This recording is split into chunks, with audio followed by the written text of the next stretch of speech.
Gold trusted gold buyers మీరు తాకట్టు పెట్టిన బంగారాన్ని విడిపించి ఈ రోజు ఉన్న మార్కెట్ ధరకు కొనబడును.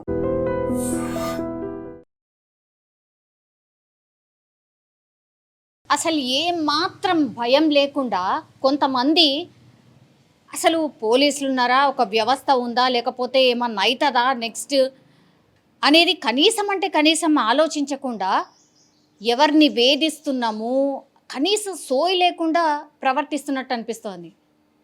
ఎందుకంటే హైదరాబాద్లో జరిగినటువంటి సంఘటన నిన్న ఒక ఫ్యామిలీ బయటికి ఒక క్లబ్కి వెళ్ళి తిరిగి వస్తున్నటువంటి టైంలో మధురానగర్ దట్టు మధురానగర్ ఆ ప్రాంతంలో జరిగినటువంటి సంఘటన ఇది. ఫ్యామిలీ మెంబర్స్ అందరూ కూడా వీళ్ళు ఒక క్లబ్కి వెళ్ళి, అది బేగంపేట్ క్లబ్, దానికి వెళ్ళి రాత్రి 11:40 తిరిగి ఇంటికి వస్తున్నారు. వీళ్ళంతా కూడా ఆంధ్రప్రదేశ్ ఒంగోలుకి సంబంధించిన మహిళ, 29 సంవత్సరాలు, ఆమెకి ఆల్రెడీ మ్యారేజ్ అయింది. సో ఆ మహిళ భర్త అట్లాగే మరిది అండ్ ఆడపడుచుతో కలిసి ఇంటికి వెళ్తుంది, అంటే క్లబ్కి వెళ్ళి ఇంటికి వెళ్తున్నారు.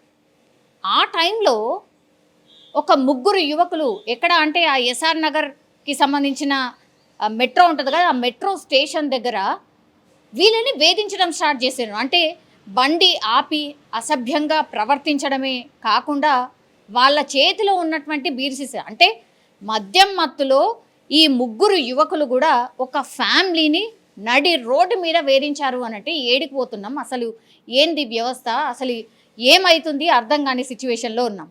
పల్లెటూరో లేకపోతే మారుమూల నిర్మానుష్య ప్రాంతమో అంటే కాదు. 11:40 అంటే సిటీలో ఈ మధ్యకాలంలో అసలు ఎంత ట్రాఫిక్ ఉంటుంది. 11:40 అంటే నైట్ షిఫ్ట్ అయిన వాళ్ళు ఇంటికి వెళ్తూ ఉంటారు. చాలా అవసరాల కోసం రాత్రిపూట కూడా వెళ్ళే వాళ్ళు చాలామంది ఉంటారు. అట్లాంటి ప్లేస్ నడి రోడ్డు మీద ఇట్లా ఫ్యామిలీని వేధించారు ముగ్గురు యువకులు. అది బీర్ సీసాలని పట్టుకొని వాళ్ళని బెదిరించడం స్టార్ట్ చేశారు. బెదిరించడం అంటే ఎట్లా అసభ్యంగా, ఎంత చండాలంగా అంటే అసలు వాళ్ళు మనుషుల కిందకే రారన్నమాట. బీర్ సీసాను చూపెడుతూ బెదిరింపులకు దిగడమే కాకుండా ఏమంటారు, నన్నే నీ భర్త అనుకో, నీ నంబర్ ఇవ్వు అని వేధింపులకు గురి చేసిండ్రు. అంటే ఎంత భయం లేదు వీళ్ళకి. వీళ్ళ పేర్లు వచ్చేసి ఇప్పుడు ప్రస్తుతం అయితే పోలీసులు వాళ్ళ అదుపులోనే ఉన్నారు. పంజగుట్టకు సంబంధించిన పోలీస్ స్టేషన్లో వాళ్ళనైతే అదుపులోకి తీసుకున్నారు. సంపత్ 28 సంవత్సరాలు, సందీప్ 28 సంవత్సరాలు, కూకట్పల్లికి చెందిన ఉమేష్. వీళ్ళిద్దరికి కూడా సేమ్ ఏజ్, అంటే వీళ్ళందరూ ఫ్రెండ్స్ అన్నట్టు. బలాదూరుగా బీర్లు కొట్టుకుంటా తాక్కుంటా రోడ్ల మీద తిరిగే బ్యాచ్ ఇది.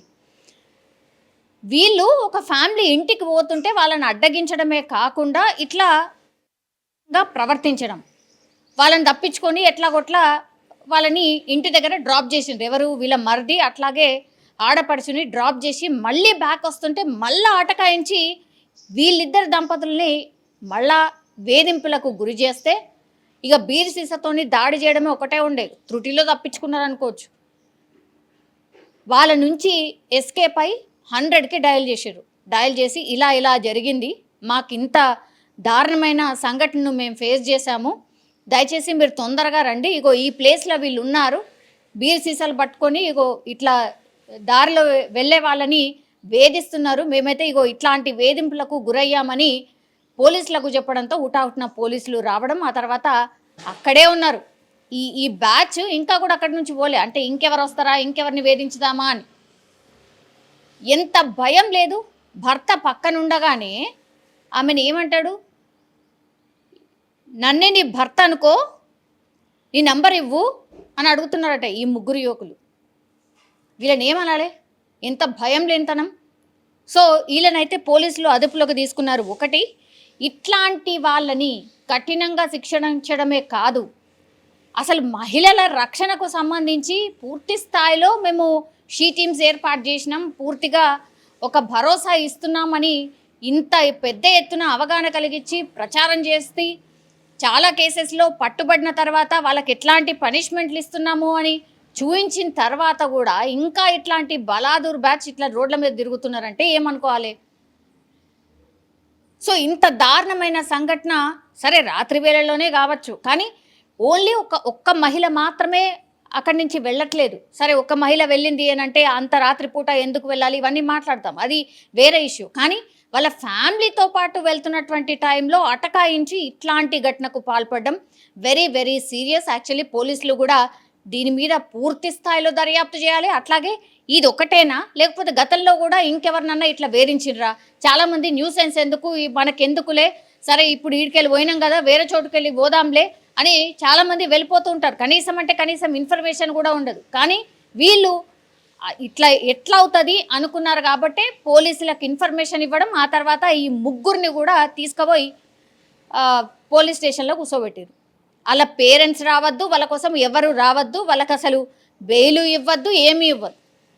తీసుకుపోయి ఏడన్నా అసలు మనుషులు లేని ప్రాంతాల్లో పడేయాలి. ఇట్లాంటి వాళ్ళని పడేసిన తర్వాత ఆ వీడియోను కూడా రిలీజ్ చేసి పబ్లిక్కి చూపెట్టాలి. మళ్ళీ ఇట్లాంటి పోకిరీలు ఎవరైనా చేయడానికి కూడా భయపడిపోవాలి.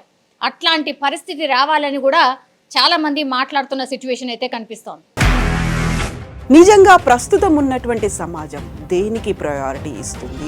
ఆర్థిక సంబంధాల చుట్టూ మాత్రమే తిరుగుతోంది. మళ్ళీ ఎన్నికలంగానే చాలా విరక్తి కలుగుతాను. మంచి అనిపిస్తుంది కదా, లేడీస్ కూడా ఛాలెంజింగ్ జాబ్స్ చేసినప్పుడు చాలా బాగుంటుంది. ట్రాఫిక్ అసిస్టెంట్స్ గా నియమించిన ట్రాన్స్జెండర్స్ అందరితో సాల్యూట్ చేయించుకుంటున్నారు. ఫుడ్ డెలివరీ ఇవ్వటానికి వెళ్ళినటువంటి డెలివరీ బాయ్ అనిల్ పై కళ్ళ ముందు